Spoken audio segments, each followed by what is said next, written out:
जो कलर्स हम दुनिया में देखते हैं वो असल में किसी भी ऑब्जेक्ट्स के अंदर मौजूद नहीं होते हैं।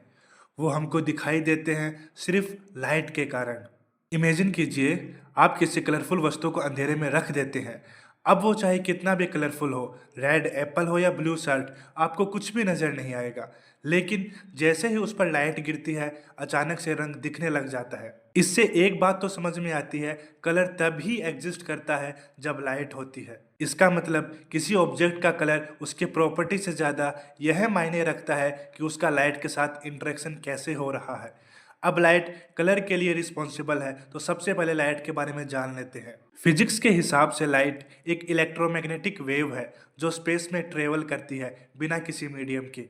ये इलेक्ट्रोमैग्नेटिक स्पेक्ट्रम का एक हिस्सा है जिसमें radio, microwave, infrared, visible light, ultraviolet, X rays and gamma rays शामिल होती है। बट दिक्कत ये है, हम आंख से सिर्फ इलेक्ट्रोमैग्नेटिक वेव का एक छोटा सा हिस्सा ही देख पाते हैं, जिसे हम विजिबल स्पेक्ट्रम कहते हैं। अब इस विजिबल स्पेक्ट्रम में भी अलग अलग वेवलेंथ अलग अलग कलर्स को रिप्रेजेंट करती है। इस स्पेक्ट्रम में छोटी वेवलेंथ वाली लाइट वॉयलेट और ब्लू दिखती है, जबकि लंबी वेवलेंथ वाली लाइट रेड और ऑरेंज कलर को दिखाती है। जब यह सारी वेवलेंथ एक साथ होती हैं तो हम उसे व्हाइट लाइट के रूप में देखते हैं। लेकिन कलर सिर्फ वेवलेंथ का खेल नहीं है।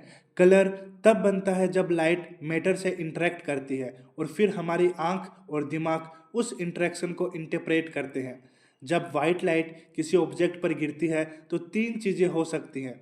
लाइट का कुछ हिस्सा एब्जॉर्ब हो सकता है, कुछ हिस्सा रिफ्लेक्ट हो सकता है और कुछ हिस्सा ऑब्जेक्ट के अंदर से पास हो सकता है। ये कौन सा हिस्सा एब्जॉर्ब होगा, कौन सा हिस्सा रिफ्लेक्ट होगा, ये डिपेंड करता है ऑब्जेक्ट के एटम्स और मॉलिक्यूल्स के अरेंजमेंट पर। एक राइप टोमेटो को इमेजिन कीजिए।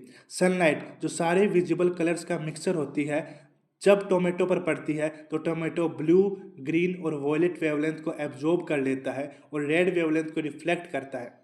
आपकी आंखों तक जो रेड लाइट पहुंचती है, दिमाग उसे इंटरप्रेट करता है और टोमेटो रेड दिखाई देता है। यहाँ कोई नई लाइट पैदा नहीं हो रही होती है, टोमेटो ग्लो नहीं कर रहा होता, हम सिर्फ बचा हुआ रिफ्लेक्टेड लाइट देख रहे होते हैं। यहाँ पर एक इम्पोर्टेंट बात समझना जरूरी है। जब ऑब्जेक्ट लाइट एब्जॉर्ब करता है तो इलेक्ट्रॉन्स वाकई फोटॉन्स की एनर्जी लेते हैं और हायर एनर्जी स्टेट्स में चले जाते हैं।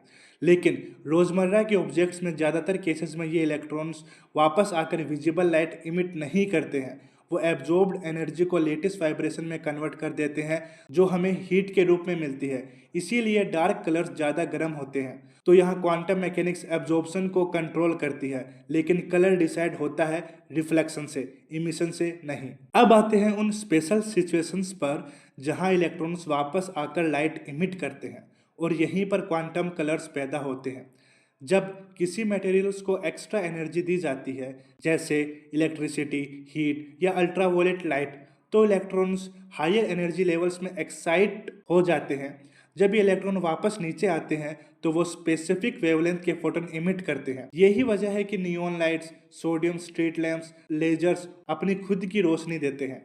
इन केसेस में कलर रिफ्लेक्शन का रिजल्ट नहीं होता है, बल्कि डायरेक्ट लाइट इमिशन का होता है। इसलिए एक सिंपल रूल याद रखिए, रोजमर्रा के ऑब्जेक्ट्स के कलर रिफ्लेक्शन से बनते हैं और ग्लोविंग ऑब्जेक्ट्स के कलर इमिशन से। अगर कोई चीज़ अंधेरे में भी दिखाई देती है तो वो अपनी लाइट बना रही होती है। अगर अंधेरे में गायब हो जाती है तो वो सिर्फ रिफ्लेक्टेड लाइट पर डिपेंड करती है। आखिर में जब भी आप किसी रंग को देखते हैं, याद रखिए वो रंग ना सिर्फ किसी ऑब्जेक्ट में होता है, ना ही किसी लाइट में। वो रंग पैदा होता है लाइट मैटर के इंटरेक्शन से और हमारे दिमाग के परफेक्ट कोऑर्डिनेशन से। कलर कोई सिंपल चीज़ नहीं है, वो दुनिया का एक ब्यूटीफुल इल्यूजन है जो दुनिया को रंगीन बनाता है।